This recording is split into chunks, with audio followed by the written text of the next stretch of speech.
আচ্ছা, কেমন আছেন আপনারা সবাই? আশা করি আপনারা সকলেই ভালো আছেন এবং অবশ্যই আজকের এই ভিডিওর থাম্বনেল পিকচারে যুবশ্রী প্রকল্পের এই মুহূর্তের বড় খবর রয়েছে, এটা কিন্তু আমি জানিয়ে দিয়েছি। আপনারা বুঝে গেছেন যে ভিডিওতে যুবশ্রী প্রকল্প নিয়ে খুব ভালো একটা খবর রয়েছে।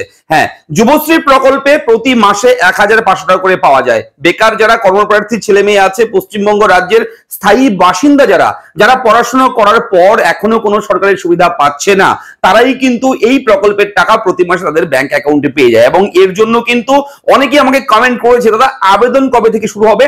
তো আবেদনটাও বলে দেবো। এবং অবশ্যই এই ভিডিওতে রয়েছে আরো দুর্দান্ত ভালো একটা এই মুহূর্তের খবর, এবং সেই খবরটা নিয়ে সোশ্যাল মিডিয়াতে এক প্রকার ফেসবুকেও বিভিন্ন ধরনের গ্রুপে, বিভিন্ন পেজে আমি দেখছি বিভিন্ন আপডেট, অনেকেই অনেক ধরনের মন্তব্য করছে। তো আমি সেইগুলো কিন্তু অবশ্যই নজর রাখি বিভিন্ন জায়গায়, এবং সেখান থেকে বিভিন্ন ধরনের আপডেট গুলো কালেক্ট করে আমি অবশ্যই অথেন্টিক খবরটা আপনাদের সঙ্গে ইউটিউব চ্যানেলের মাধ্যমে, ভিডিওর মাধ্যমে আপনার সঙ্গে প্রোভাইড করি। তাই অবশ্যই ভিডিওটা মন দিয়ে দেখবেন। যুবশ্রী প্রকল্পে যে কোনো সময়ে অ্যাপ্লাই করা যায়, অনলাইনের মাধ্যমে আবেদন করতে হয়। আগে ডকুমেন্ট ভেরিফিকেশন হতো অফিসে গিয়ে, তবে বর্তমানে কিন্তু কোথাও যেতে হয় না, ঘরে বসেই আপনি চাইলে আপনার আবেদনটা আপনি করতে পারবেন, এবং সমস্ত ডকুমেন্ট ভ্যালিডেশন এখন কিন্তু অনলাইনের মাধ্যমেই হয়ে যায়। ঠিক আছে, তো একদম সহজ পদ্ধতি যুবশ্রী প্রকল্পে আবেদন করা। কিভাবে আবেদন করতে হবে, ফর্ম ফিল আপ কিভাবে, আমি ভিডিও করে দিয়েছি, চ্যানেলে রয়েছে, দেখে নেবেন। এবং এই মুহূর্তের যে বড় খবর সেটা বলে দিই আপনাদেরকে, জানিয়ে রাখি যে গত 2024 সাল যেটা গেছে, বর্তমান 2025 সাল চলছে, মার্চ মাস চলছে, তবে 2024-এর টোটাল পেন্ডিং টাকা কিন্তু অলরেডি ক্লিয়ার করে দিয়েছে পশ্চিমবঙ্গ রাজ্য সরকার, এবং এমপ্লয়মেন্ট ব্যাংক কর্তৃপক্ষ কিন্তু সেই সমস্ত বিষয়গুলো দেখে, এবং 2025 সালে নতুন বছরের জানুয়ারি মাসের, অর্থাৎ গত জানুয়ারি মাস, এই 2025 সালের জানুয়ারি মাস থেকে পেন্ডিং রয়েছে টাকা। জানুয়ারি, ফেব্রুয়ারি এবং চলতি মাস হচ্ছে মার্চ মাস, এই মাসটা শেষ হয়নি, সেহেতু আমরা এই মাসটাকে ধরবো না। তবে যে 2 মাস বাকি রয়েছে যুবশ্রী প্রকল্পের ভাতার টাকা, জানুয়ারি আর ফেব্রুয়ারি, সেই জানুয়ারি ফেব্রুয়ারি মাসের মধ্যে জানুয়ারি মাসের 1 মাসের টাকা কিন্তু আজকে বিভিন্ন জেলার যুবশ্রী প্রাপকদের ব্যাংক অ্যাকাউন্টে ঢুকে গেছে। হ্যাঁ বন্ধুরা, ঠিকই শুনছেন, একদম সঠিক খবর।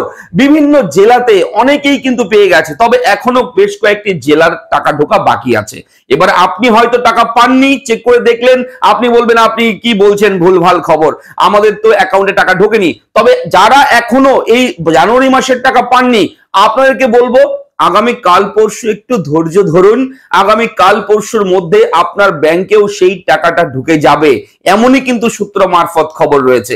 এবং যারা অলরেডি টাকা পেয়েছেন, আপনাদেরকে বলবো, যদি এই ভিডিওটা দেখছেন আপনি, যদি আপনি টাকাটা পেয়ে থাকেন, তাহলে আপনাকে একটু রিকোয়েস্ট করব, আপনি একটু কমেন্ট বক্সে এসে আপনার জেলার নামটা লিখে যান, যে আমি এই জেলা থেকে বলছি, কিংবা দাদা আমি এই জেলা থেকে দেখছি, আমি টাকা পেয়েছি, কিংবা যুবশ্রী বেকার ভাতার টাকা এই জেলাতে দেয়নি, এখনো হয়নি, এইভাবে একটু লিখে জানিয়ে দেবে। তাহলে কমেন্ট সেকশনে সেই জেলার, ধরো তোমার মালদা জেলা কিংবা মুর্শিদাবাদ জেলা, তো মুর্শিদাবাদ জেলার যারা দর্শক আছে, আমার প্রিয় বন্ধুরা রয়েছে, মালদা জেলায় রয়েছে প্রিয় বন্ধুরা, তারা কিন্তু এই খবরটা জানতে পারবে। কমেন্ট সেকশন চেক করলে কিন্তু অনেক তারা কিছু জানতে পারবে, তথ্য জানতে পারবে। অবশ্যই একটু কমেন্ট করে জানাবে।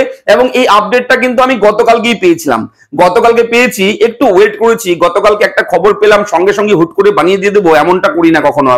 আমি খবর পাওয়ার পর কিন্তু একটু রিসার্চ করি, ঘাটাঘাটি করি, এবং অথেন্টিক বিষয় যখন মনে হয় আমার, হ্যাঁ এই খবরটা রিয়েল রয়েছে, তখন কিন্তু আমি ভিডিও প্রোভাইড করি। এটা যারা প্রথম থেকে আমার সঙ্গে আছো তোমরা জানো সবাই, ঠিক আছে? তো এটা একদম সত্যি, কোনো ফেক খবর নয়।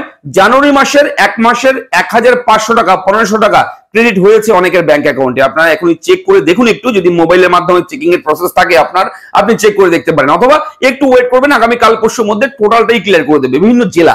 আলিপুরদুয়ার জেলা সম্ভবত দেয়নি এখনো, আলিপুরদুয়ার জেলা বাকি রয়েছে, তবে অন্যান্য জেলা, বেশ কয়েকটি জেলাতে টাকা ঢুকে গেছে। তো চেক করে দেখবেন, জানাবেন। এই হচ্ছে এই মুহূর্তের বড় আপডেট। কেমন লাগে আপডেটগুলো লিখে জানাবেন। অবশ্যই চ্যানেলটাকে সাবস্ক্রাইব করবেন যদি প্রথমবার দেখে থাকেন। দেখা হচ্ছে নেক্সট ব্রেকিং আপডেটে। অবশ্যই সবাই ভালো থাকবে, ধন্যবাদ।